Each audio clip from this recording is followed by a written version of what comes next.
सुप्रभात बच्चों। कैसे हैं आप सब? उम्मीद करती हूँ आप सब अच्छे होंगे। तो बच्चों, आज की कक्षा में हम पढ़ने वाले हैं अध्याय नंबर 15, जिसका शीर्षक है पर्यावरण। तो बच्चों, ये जो अध्याय है केवल आपके पठन हेतु यानी कि सिर्फ आपको पढ़ने के लिए दिया गया है। हम सभी जिस वातावरण में रहते हैं वही हमारा पर्यावरण है। पर्यावरण की शुद्धता, स्वच्छता ही हमारे जीवन के आधार है। इनकी स्वच्छता पर हमारा स्वास्थ्य निर्भर करता है। पर्यावरण की स्वच्छता सभी प्राणियों को स्वस्थ पर्यावरण की स्वस्थ पर्यावरण की स्वच्छता सभी प्राणियों को स्वस्थ रखकर जीवनदायिनी शक्ति का कार्य करती है। पर्यावरण दूषित होना सभी जीवों के लिए प्राण घातक होता है। अतः आवश्यकता है पर्यावरण को स्वच्छ रखने की। तो पर्यावरण क्या होता है? हम अगर पर्यावरण को साफ रखेंगे तो हम भी स्वस्थ रहेंगे। अगर हमारा पर्यावरण ही गंदा रहेगा, हमारी हवा दूषित रहेगी, पेड़ पौधे नहीं होंगे, हमारा पीने का पानी गंदा होगा तो हम कैसे स्वस्थ रहेंगे? तो इसलिए अगर हमें स्वस्थ रहना है तो हमें अपने पर्यावरण को भी स्वस्थ रखना अनिवार्य है। अब हम देखेंगे पर्यावरण के शत्रु यानी कि पर्यावरण के दुश्मन कौन है।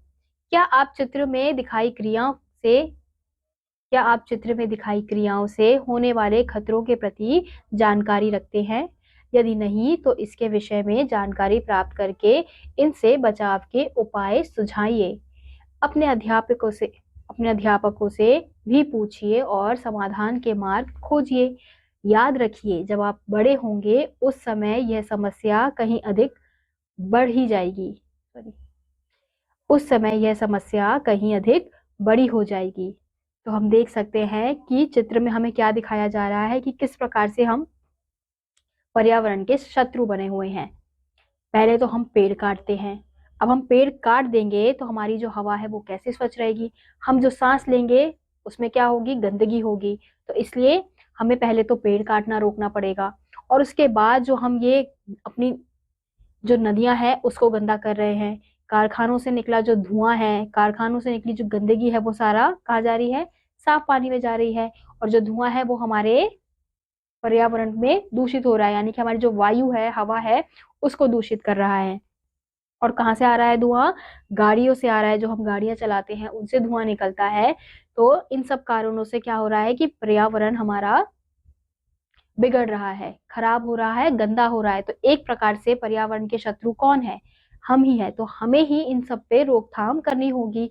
हमें पेड़ काटने से बचना होगा। ये जो कारखानों से गंदगी निकलती है इसको साफ करना होगा, इसको कम करना होगा। जो हम कूड़ा करकट ये सब फेंक देते हैं पानी में, ऐसे ही उसको कम करना होगा, उसको बंद करना होगा। इसलिए आजकल क्या होता है कि जो पानी है वो ज्यादातर क्या होता है?